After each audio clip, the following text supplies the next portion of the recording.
조합제 TV 시청자 여러분 안녕하십니까. 2020년 8월 24일 오후 2시 반입니다. 어제 보도해 드렸습니다만은 이 정부가 방역을 정치적으로 하고 편파적으로 하고 있습니다. 8월 15일 광화문 일대에 좌우가 다 대중집회를 했는데 유독 우파의 대중집회에 참여한 사람들만 특정을 해가지고 전화번호를 추적을 하고 검사를 받으라고 압박을 하고 있는데, 같은 시각에 종각 근방에서 집회를 했던 민노총에 대해서는 조사도 하지 않고 수사도 하지 않고 검사하라는 통보도 하지 않아 가지고 왜 이렇게 차별을 하느냐고 했더니, 당국에서 하는 이야기가 광화문 집회와 종각 집회는 성격이 달라서 광화문 집회는 불안정하고 불안하고 확산 위험이 있고 종각 집회는 확산 위험이 없었다는 식으로 변명을 했는데, 이게 또 웃기게 되었습니다. 여기 확진자가 나왔습니다. 확진자가 민노총 집회에서도 확진자가 나왔다 이 말입니다. 이 노동계에 따르면 이 사실을 또 민주노총이 스스로, 민노총이 스스로 보고를 했습니다. 지난 8.15 기자회견에 참석한 기아차 화성지회조합원 한 명이 지난 21일 진단검사를 받고 양성으로 판명되었다. 기자회견에 함께 참석하고 검사를 받은 나머지 조합원은 음성으로 판정이 되었다. 이렇게 이야기를 했습니다. 민주노총은 지난 15일에 앞서 기아차 화성 공장에서 양성 판정을 받은 노동자가 있었다는 점을 보면은 감염 경로가 8.15 기자회견이라 단정하기는 어렵다고 이렇게 해명을 하고 있다고 하는데, 문제는 이 기아차 화성지회에서 조합원이 확진자로 밝혀졌으면은 화성지회 사람들은 8.15 집회에 안 나와야 되는데 나왔다는 겁니다.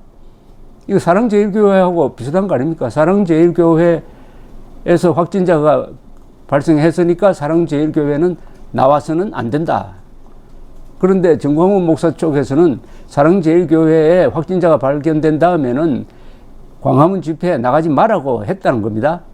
그런데 이 정부나 좌파 쪽에서는 그래도 나왔을 것이다 해가지고 몰아가는데, 여기는 확실하게 밝혀진 게 이미 확진자가 나왔던 기아차 화성지회에서 조합원이 집회에 참석한 것은 감염 위험을 높일 수 있는 행동이었다는 지적이 나온다고 조선일보가 딱 지적을 했습니다.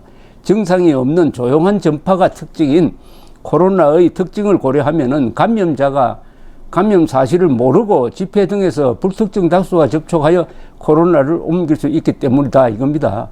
그러니까 화성지회에서 8월 15일 이전에 이미 확진자가 나왔는데 왜 화성지회 조합원이 8.15 집회에 나왔다가 확진이 됐느냐. 물론 자세히 보면은 이 감염이 화성지회 조합원 사이에서 이미 감염이 된 상태에서 8.15 집회에 나왔다가 진단에서 양성으로 밝혀지니까 광화문 8.15 집회와 연관시킬 수도 있습니다. 수도 있는데, 그런 억울한 경우는 이게 요새 광화문 집회에서 확진자가 나오면은 다 8.15 집회와 연결시켜서 보도하는 이 언론이나 그런 식으로 좀 유도하는 것 같은 이 정권 측의 견해와 뭐 비슷합니다. 비슷해요. 민주노총 소속 2,000명은 15일 서울 종로구 보신각 인근 종로 사거리 일대에서 8.15 노동자 대회를 열었습니다. 이때 이게 불법 집회라고 했는데 이들이 이걸 피하기 위해서 기자회견으로 바꿨어요. 그런데 노래하고 춤추고 하는 그런 기자회견이 어디에 있느냐. 그런데도 경찰 보건당국은 아무런 제재를 가하지 않고 더구나 조사, 수사, 검사 대상에서도 빼버렸더니 결국 한 사람이 지금 확진자가 나왔다 이렇게 된 겁니다. 이게 좀 코미디 같은 현상인데, 이러니까 또 오늘 서울시는 8.15 광화문뿐만 아니라 그 인근에 나왔던 사람들도 검사를 받아야 된다고 했는데, 요것도 보니까 요 종각이 광화문 인근에 해당하니까 이제 나와가지고 민노총 집회에도 이제 우리가 검사 대상으로 하겠다는 이런 변명거리를 만드는 게 아닌가 이렇게 생각됩니다. 오늘 새벽에 올라온 조선닷컴 기사에 보면은 민노총에서의 변명은 이렇게 했습니다. 우리가 검사를 받으러 가면은 당국에서 뭐라고 하느냐면은 당신들은 광화문 집회 사람들이 아니니까 검사 받을 필요 없다 해가지고 돌려보내더라는 이야기입니다. 그러니까 민주노총은 지난 18일에 서울시가 현재까지 별도 협조 요청은 없었으나 자발적이고 적극적으로 진단검사와 자가격리에 협조할 것을 밝힌다고 했습니다.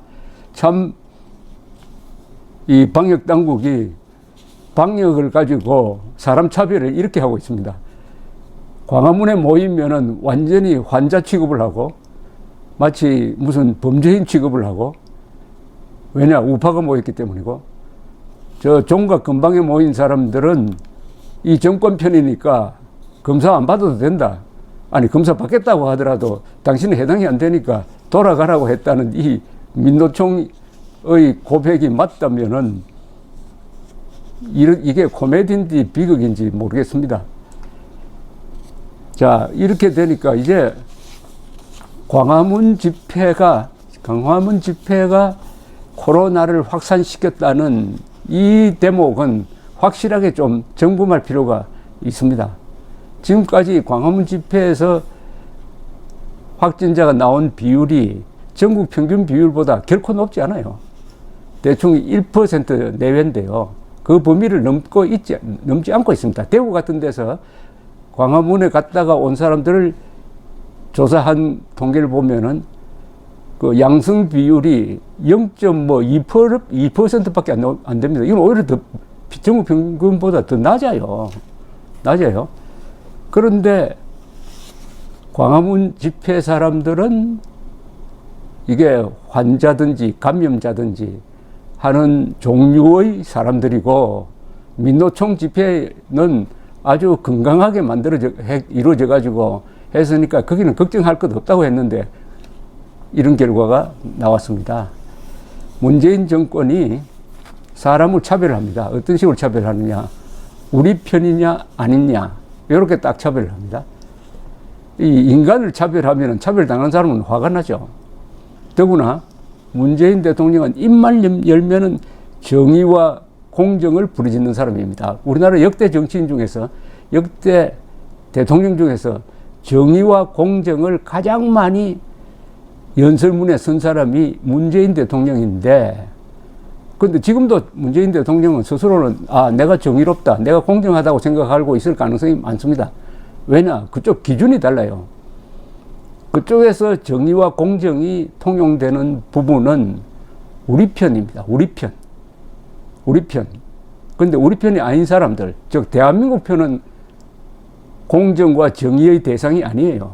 대한민국 편은 차별의 대상이다, 불공정의 대상이다 하는 게 이번 코로나 사태에서 이게 확정된 게 아니냐 하는 생각이 들 정도입니다. 지난 8월 15일 날 건국 72주년 그리고 광복 75주년 행사를 하면서 문재인 대통령이 연설하는 연단에 태극기와 함께 우리나라라고 써 있어요. 우리나라. 그날 메시지는 뭐냐? 대한민국은 우리나라가 아니라는 겁니다. 우리나라는 따로 있다는 겁니다. 우리나라는 문재인족이 살고 있는, 그리고 대한민국은 한민족이 살고 있다.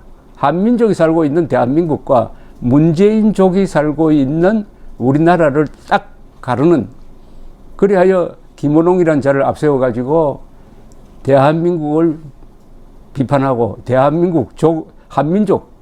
한민족과 대한민국을 매도하는 그런 연설을 시킨 거 아닐까요?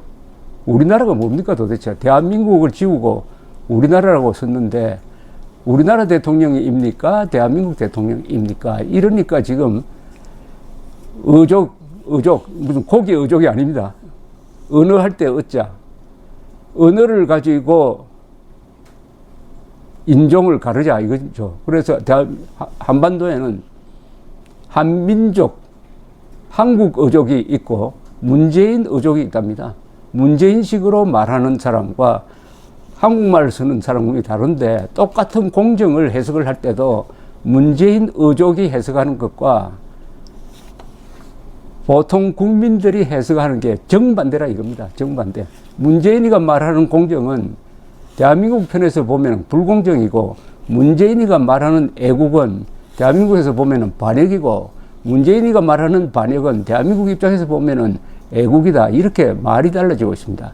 심지어 방역에까지 우리나라 편과 대한민국 편을 갈라서 하다가 이런 웃음거리가 되었습니다.